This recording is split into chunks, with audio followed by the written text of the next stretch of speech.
Quand j'ai épousé Andrew Collins, j'ai cru que ma vie allait enfin trouver sa stabilité, quelque chose de doux et de durable. J'avais 28 ans, j'enseignais la littérature dans une petite université de Boston et après des années d'errance, je pensais avoir trouvé un homme qui non seulement était fiable, mais qui me voyait réellement. Andrew était calme, constant, tendre, le contraire des relations chaotiques qui avaient marqué mon passé.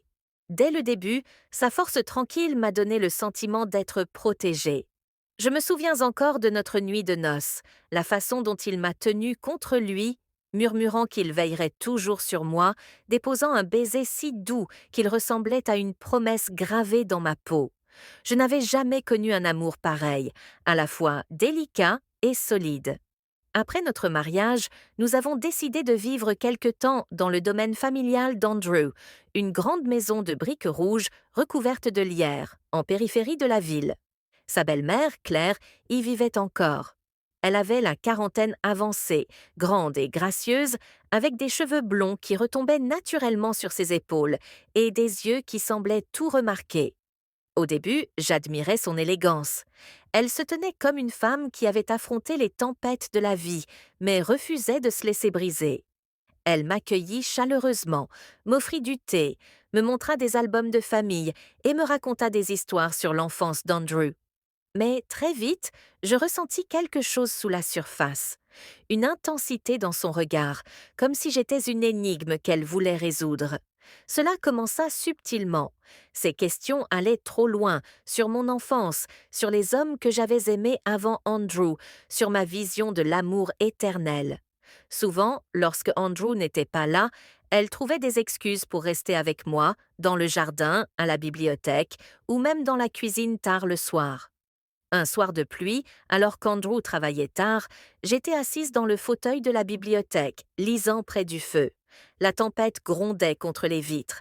Claire entra portant 2 verres de vin rouge. Tu ne devrais pas rester seule pendant un orage, dit-elle doucement en me tendant un verre. Cela rend le silence plus lourd. Ces mots m'ont frappée. La lumière du feu dansait sur son visage, accentuant la beauté de ses traits.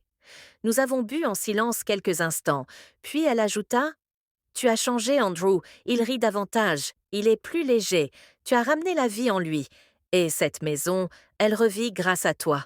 Je souris, bien que mon cœur battait plus vite sous l'intimité de son ton. J'allais répondre, mais elle effleura ma main du bout des doigts. Le geste fut bref, presque accidentel, mais il resta gravé sur ma peau bien après qu'elle se soit retirée. Cette nuit-là, en attendant Andrew dans notre lit, je n'arrivais pas à chasser ce moment de mon esprit.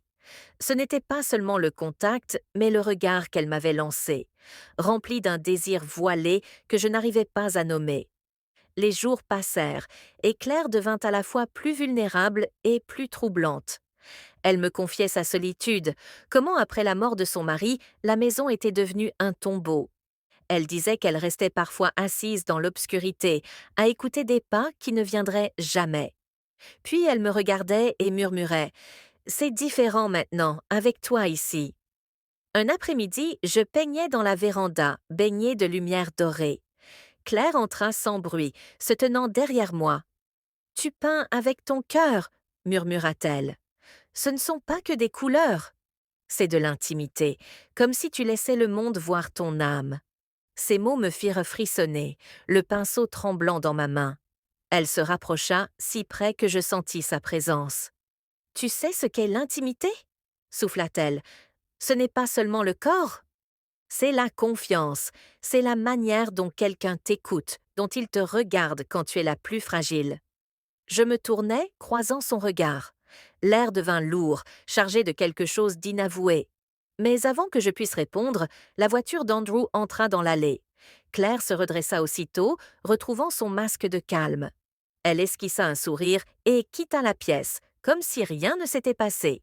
Cette nuit-là, j'ai serré Andrew un peu plus fort que d'habitude. Il le remarqua, m'embrassa tendrement et me dit qu'il m'aimait. Dans ses bras, je retrouvais ma sécurité. Mais au fond de moi, les mots de Claire résonnaient encore. Le moment décisif survint lors d'un voyage de 2 jours d'Andrew. Alors que je me brossais les cheveux devant le miroir, j'entendis frapper à la porte. Ce n'était pas Andrew. Claire se tenait là, portant un plateau de thé. Ses yeux semblaient plus doux que d'ordinaire, presque fragiles. « Je me suis dit que tu aimerais de la compagnie, » dit-elle doucement. Elle entra, posa le plateau, puis s'assit au bord du lit, trop près. Je me raidis, serrant mon peigne comme un talisman. « Je ne veux pas que tu me comprennes mal, » murmura-t-elle. « Parfois, je ne me rends compte de ma solitude que quand tu es près de moi. Tu me rappelles ce que j'ai perdu, tu me fais me sentir vivante à nouveau. Mais je ne franchirai jamais la ligne. Tu appartiens à Andrew. Je voulais seulement que tu le saches. » Ces paroles m'ont bouleversée. Mon cœur battait vite, partagé entre la compassion et l'inquiétude. « Je comprends la solitude, » répondis-je doucement, « mais Andrew est mon foyer désormais. Et tu auras toujours une place dans sa vie, en tant que famille. » Ses yeux s'embuèrent. Elle posa sa main sur mon épaule, non pas en tentation, mais en remerciement, puis quitta la chambre. Quand Andrew revint, je lui racontai tout. Chaque mot, chaque geste, chaque malaise. Je craignais sa colère, mais il m'enlaça simplement et dit « Nous allons poser des limites, je protégerai notre couple. » Le lendemain, il parla avec Claire. Après cette conversation, elle resta polie, mais distante. Plus de regards insistants, plus de gestes troublants. Quelques mois plus tard, alors que nous quittions la maison pour emménager dans la nôtre, Claire vint nous aider à emballer. Avant de partir, elle me prit à part. « Merci, » murmura-t-elle. « Pas seulement d'aimer Andrew, mais de m'avoir montré que mon cœur n'est pas mort, même si je ne peux plus aimer comme avant. » Sur la route, je jetai un dernier regard vers le domaine. La maison où les émotions s'étaient entremêlées, où la solitude avait tenté de se déguiser en autre chose. C'était un chapitre qui m'avait secoué, mais qui m'avait aussi appris. Je serrai plus fort la main d'Andrew, déposai un baiser sur sa joue et lui murmurai « Tu es mon pour toujours ». Il sourit, caressa ma main du pouce, et dans ce moment, je sus. La véritable intimité n'est pas dans les regards volés, ni dans les mots chuchotés dans l'ombre. Elle est ici, auprès de l'homme qui me choisit chaque jour,